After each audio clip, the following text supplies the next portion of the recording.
jismoniy va yuridik shaxslarning huquqlari hamda qonuniy manfaatlarini himoya qilishda notarial idoralarning o'rni katta.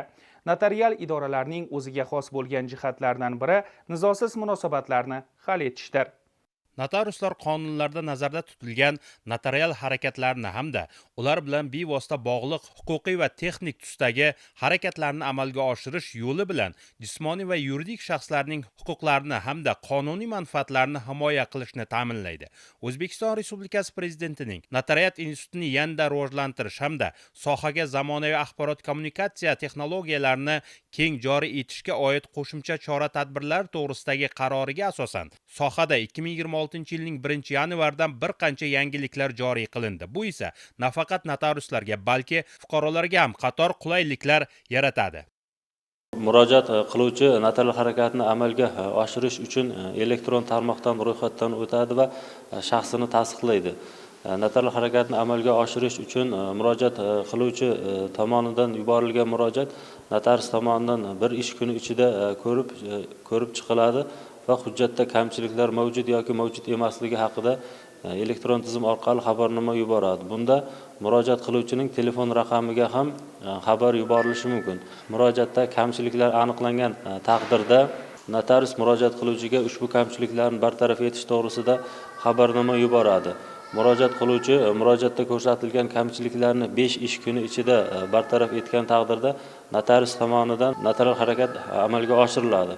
Murojaatda ko'rsatilgan kamchiliklar murojaat qiluvchi tomonidan bartaraf etilmagan taqdirda notarius ushbu notarial harakatni O'zbekiston Respublikasi Notariat to'g'risidagi qonuniga asosan rad etadi.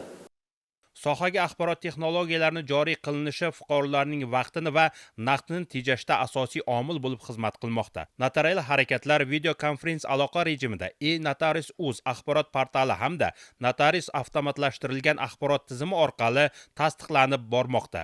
Murojaat qiluvchi notarial harakatlarni video konferens aloqa rejimida amalga oshirish uchun elektron tarmoqda shaxsini tasdiqlagan holda ro'yxatdan o'tadi va elektron tarmoqdan foydalanish shartlari bilan tanishadi hamda roziligini tasdiqlaydi.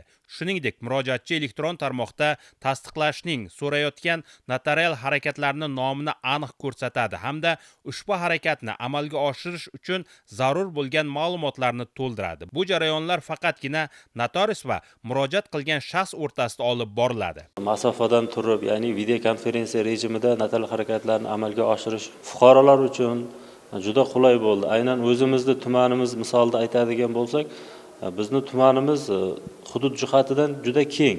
Tuman markaziga kelish uchun fuqarolar qariyb 100 km, 120 km masofa bosib keladi.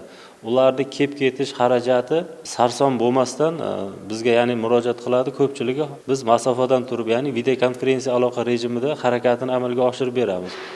Bizni qilgan harakatimizdan fuqarolar xursand. Endi juda ko'p imkoniyat. Bu fuqarolar uchun juda qulaylik yaratdi.